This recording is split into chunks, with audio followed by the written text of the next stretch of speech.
अल्हम्दुलिल्लाहि रब्बिल आलमीन वस्सलातु वस्सलामु अला रसूलिहिल करीम अम्मा बाद रब्बी इश्रह ली सदरी व यस्सिर ली अमरी वाहलुल उक़दतम मिन लिसानी यफ़क़हू क़ौली। अस्सलामु अलैकुम व रहमतुल्लाहि व बरकातुहू।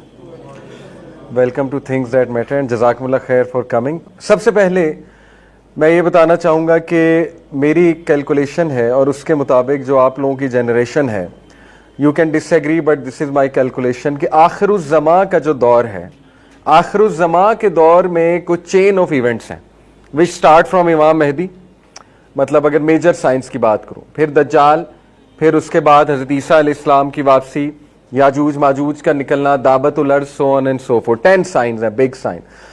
उससे पहले के जो प्री मेहदी इवेंट्स हैं आखिरुज़्ज़मा के हवाले से, जिसमें बहुत एविडेंटली माइनर साइंस पूरे हो चुके हैं, मतलब इस पे तो कोई भी स्कॉलर अब डिसएग्री नहीं करते, बल्कि हर स्कॉलर का ये मानना है कि माइनर साइंस तो इस तरह पूरे हो चुके हैं, इस तरह आया हो चुके हैं कि उससे डिसएग्री किया ही नहीं जा सकता। अब माइनर साइंस के बाद हमें कुछ ऐसे साइंस देखने को मिल रहे हैं प्री मेहदी टाइम्स के, जो क्लियरली हदीस में मेंशन है, जैसे जेरूसलम में आबादी, किसकी आबादी? जूइश सेटलमेंट दोबारा से। इसी तरह मदीना की वीरानगी, ये सही हदीस है, इलामा अलबानी ने इस हदीस को सही कहा है, सही उल जामे में हदीस है कि जेरूसलम की आबादी मदीना की वीरानगी होगी। अब मदीना की वीरानगी बहुत से स्कॉलर्स इसको इंटरप्रेट करते हैं कि वो स्पिरिट जिस पे मदीना कायम हुआ था, वो स्पिरिट मुसलमानों में नहीं रहेगा, और मदीना पे अगर इसको ग्रेटर कॉन्टेक्स्ट में देखा जाए तो ग्रेटर इजराइल जब वो बनाएंगे, जिसकी वो कोशिश कर रहे हैं और उसका उन्होंने शुरू कर दिया है पूरा एक प्लान, तो जब वो ग्रेटर इजराइल को एक्सपैंड करते करते मदीना तक जाएंगे, तो ये इससे मुराद है, ये भी कुछ स्कॉलर्स की इंटरप्रिटेशन है कि मदीना तक वो जाएंगे। और उससे पहले कुछ वॉर्स का भी जिक्र है जो कि हमें देखने को मिल रही हैं शाम के इलाके में, खसूसन शाम, यमन और इराक, ये 3 इलाकों का हदीस में जिक्र आता है कि जब इन 3 इलाकों में, हदीस के कॉन्टेक्स्ट बता रहा हूं आपको, एग्जैक्ट अल्फाज नहीं, ये 3 इलाके बार बार मेंशन है कि इराक में, शाम में, यमन में बदअमनी देखोगे तुम, स्पेशली शाम के इलाके में खाना जंगी देखोगे तुम, सैंक्शंस लगते देखोगे। सैंक्शंस के अल्फाज हैं कि रोमन सैंक्शंस लगाएंगे। रोमन्स आज के आपको पता है, फिर जो वेस्टर्न पावर्स हैं, नेटो भी कह सकते हैं जिसे, वो सैंक्शंस लगाए हुए हैं इन इलाकों पे। तो बहुत ज़्यादा आया हैं ये प्री मेहदी टाइम्स के जो साइंस हैं वो भी। तो मेरी कैलकुलेशन के मुताबिक आपकी जो जनरेशन है वो सबसे इम्पॉर्टेंट जनरेशन है आने वाले टाइम्स में, और आप लोग और हम लोग अल्हम्दुलिल्लाह बहुत कुछ कर भी सकते हैं इस हवाले से।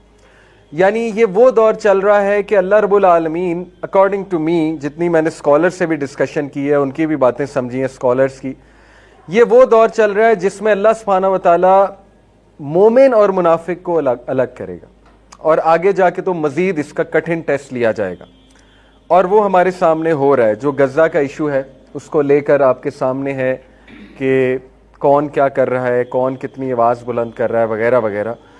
तो बहरहाल मेरा कहने का मतलब आपको ये है कि just to encourage you guys कि अल्हम्दुलिल्लाह यू आर द पीपल जो उस रोड में कुछ कंकरियां डाल सकते हैं। द रोड टू मेहदी, इमाम मेहदी की जो रोड बनेगी, जो बनना शुरू हो गई है और जो बन रही है, उसमें आप बहुत कुछ इनपुट इंशाअल्लाह ताला दे सकते हैं। आगे का जो दौर है वो बहुत कठिन आने वाला है, और पनाह मांगनी चाहिए, आसानी मांगनी चाहिए। प्री मेहदी टाइम्स में वॉर्स भी हैं, और वो बहुत बिग वॉर्स हैं, और उसमें खसूसन अरब्स का जिक्र आता है कि बहुत मार पड़ने वाली है, अरब्स को बहुत मार पड़ने वाली, जो कि हम देख रहे हैं, अल्लाह माफ़ करे। तो इसलिए इससे पहले कि ऐसे साइंस आ जाएं कि इमाम मेहदी आ जाएं और दज्जाल का खरूज हो जाए, जब नबी सल्लल्लाहु अलैहि वसल्लम ने कहा कि दज्जाल जब आ जाएगा फिर तुम्हारा ईमान तुम्हें कोई भी फ़ायदा नहीं देने वाला, यानी दज्जाल से पहले पहले गुड डीड्स कर लो, दज्जाल से पहले पहले ईमान को बिल्ड कर लो, उसके बाद फिर कोई फ़ायदा नहीं होगा।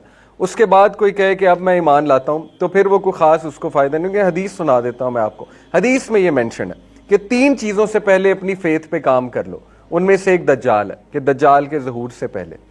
तो देखें अल्हम्दुलिल्लाह हम उस सेटिंग में हैं कि अगर हम काम करें तो अल्लाह ताला हमसे काम भी बहुत ले सकता है इंशाअल्लाह ताला, और उम्मत का रिवाइवल वो हमारे दौर में शुरू होगा, और शुरू हो गया है।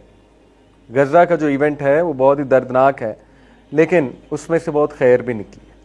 जाहिर है जो भी इवेंट ऐसा होता है, शर भी होता है उसमें और खैर भी होती है। तो खैर का पहलू आपके सामने है।